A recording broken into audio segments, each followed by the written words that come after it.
Bem-vindo ao Contos da Meia-Noite.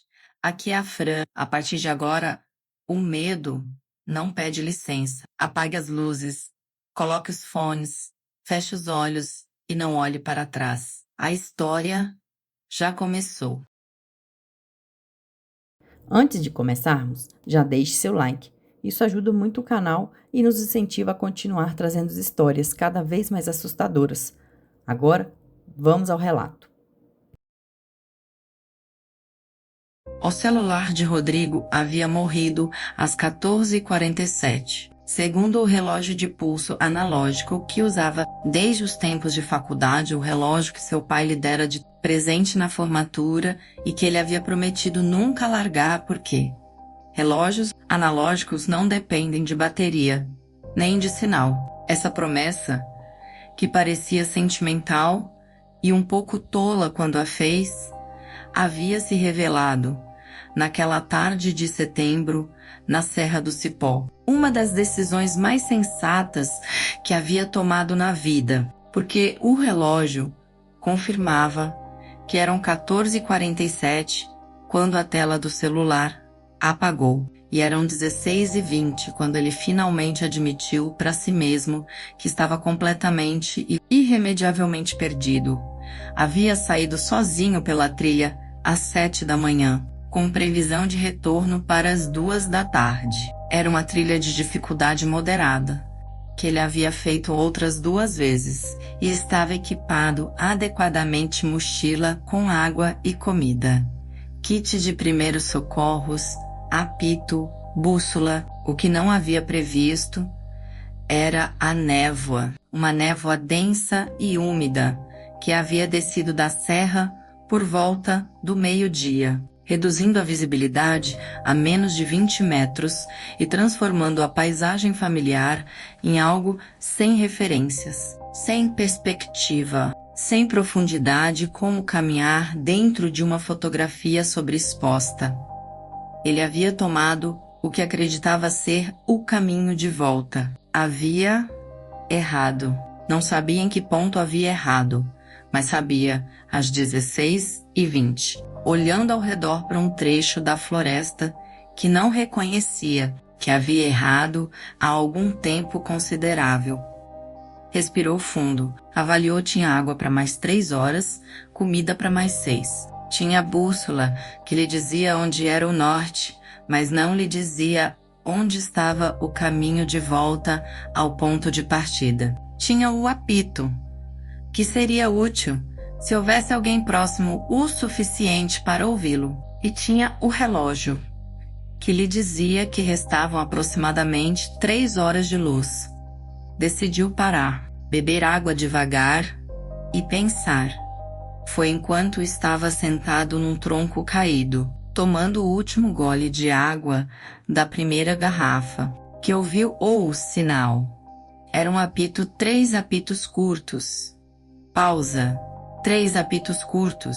O código universal de socorro. Vinha de algum lugar à sua esquerda, abafado pela névoa, mas claramente audível. Rodrigo ficou de pé imediatamente. Havia alguém mais ali, também perdido, também pedindo ajuda. Ele respondeu com 3 apitos do próprio apito.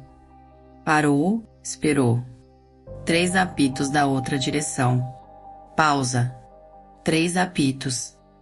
Rodrigo começou a se mover em direção ao som, respondendo a cada série de apitos, tentando triangular a posição pela intensidade do som. A névoa tornava isso difícil. O som se propagava de modo estranho, naquele ambiente úmido e saturado, às vezes parecendo mais próximo do que era, às vezes desaparecendo completamente por alguns segundos antes de retornar. Caminhou por uns 20 minutos, sempre em resposta aos apitos, sempre verificando a bússola para manter uma direção relativamente consistente. A névoa foi se adensando. À medida que a tarde avançava, a luz estava ficando mais baixa, mais amarela, com aquela qualidade de fim de tarde de outono, que é bela quando você está em segurança e angustiante. Quando não está, os apitos cessaram. Rodrigo parou. Esperou. Apitou 3 vezes. Esperou mais. Nada. Apitou de novo. Nada. O silêncio depois dos apitos era denso e absoluto. Não aquele silêncio naturaleza em pausa entre sons de floresta normal, mas um silêncio que parecia ter substância própria, como se a floresta ao redor tivesse prendido a respiração. E então os apitos voltaram, mas desta vez eram de trás dele. Rodrigo se virou. Os apitos soavam exatamente do caminho que ele havia percorrido para chegar até onde estava, a mesma distância, a mesma direção. Como se a fonte dos apitos houvesse se movido sem fazer nenhum som enquanto ele caminhava, como se houvesse seguido seus passos sem que ele percebesse, e estivesse agora no ponto onde ele havia começado. Ou como se não houvesse outra pessoa, como se algo estivesse usando o apito como isca. Rodrigo ficou imóvel, analisou a situação com a parte racional do cérebro, havia explicações possíveis, o som se propagava de modo estranho na névoa. Talvez a outra pessoa também estivesse se movendo, também perdida, e os dois estivessem descrevendo círculos ao redor um do outro sem se encontrar. Era mais provável do que a alternativa. Mas ele não respondeu ao apito desta vez. Ficou quieto e esperou. Os apitos cessaram após algumas séries. O silêncio voltou. E então, de algum lugar que ele não conseguia determinar com precisão à frente, à esquerda, acima, a névoa distorcia demais, ouviu outro som. Não um apito desta vez. Um som que levou alguns segundos para identificar, porque era o último som que esperava ouvir, no meio de uma floresta nevada. Era o ringtone do celular. O ringtone específico que havia configurado para chamadas desconhecidas. Uma melodia simples, completamente reconhecível. O mesmo celular que havia morrido às 14h47 e que estava no bolso do colete. Desligado, o som durou exatos 8 segundos, o tempo de 3 toques, e depois cessou. Rodrigo tirou o celular do bolso. A tela estava negra. Segurou o botão de ligar por 20 segundos. Nada. A bateria estava completamente morta. Ele a sabia, porque havia visto a tela escurecer com um símbolo de bateria vazia antes de apagar definitivamente às 14h47. Guardou o celular, respirou. Havia uma coisa que Rodrigo sabia sobre predadores, tanto os animais quanto os outros. Tipos que havia aprendido em anos de trilhas. Eles usam iscas, usam o que o alvo reconhece, o que o alvo confia, o que o alvo instintivamente quer se aproximar. Um animal ferido que geme, uma criança que chora e, para alguém perdido numa floresta, um sinal de socorro, um celular conhecido. Ele não sabia o que estava usando essas iscas. Não queria saber, queria apenas sair da floresta antes que a luz acabasse completamente. Rodrigo escolheu uma direção baseada exclusivamente na bússola nordeste, porque o ponto de partida da trilha ficava a nordeste da área mais densa da floresta, segundo o mapa que havia estudado na véspera, e caminhou em linha reta, sem desviar, sem responder a nenhum som. Ouviu os apitos mais 3 vezes. Ouviu o ringtone mais 2. Em determinado momento, ouviu uma voz que soava como a do guia da agência de turismo que havia organizado o passeio. Um homem chamado Sérgio, chamando seu nome. Rodrigo, por aqui. Rodrigo! A voz tinha o timbre certo, a entonação certa, o sotaque mineiro suave que Sérgio tinha. Rodrigo não parou. Não respondeu. Continuou caminhando para Nordeste. A voz chamou mais 4 vezes, cada vez de uma direção diferente. Depois parou. Às 18h14, 40 minutos de luz restantes. Rodrigo saiu da névoa numa clareira que reconheceu.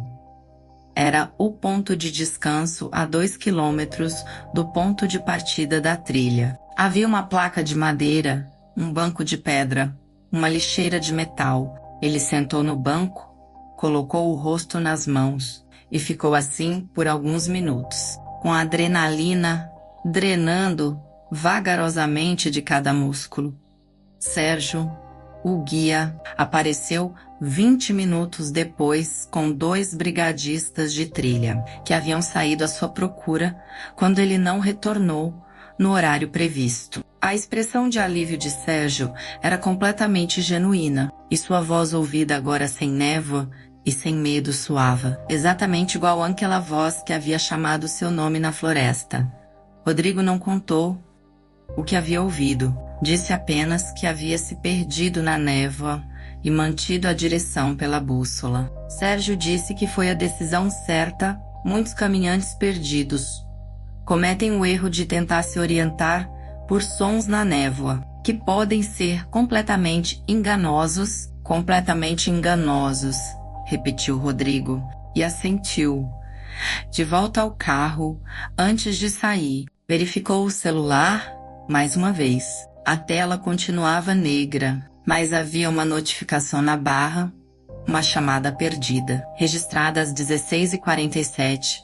O número era o próprio número de Rodrigo, uma ligação do seu próprio celular para o seu próprio celular, feita quando o aparelho estava morto.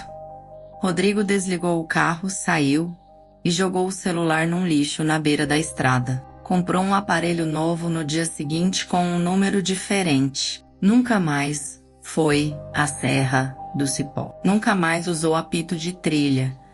Mas às vezes, no silêncio dos quartos de hotel e dos corredores vazios, ele acha que ouve levíssimo, quase subliminar, 3 apitos curtos e sente aquele frio específico de reconhecer que algo o havia identificado naquela floresta. Algo que aprendera sua voz, seu ringtone, seu código de socorro e que agora os guardava com toda a paciência do mundo para quando fosse necessário usá-los de novo.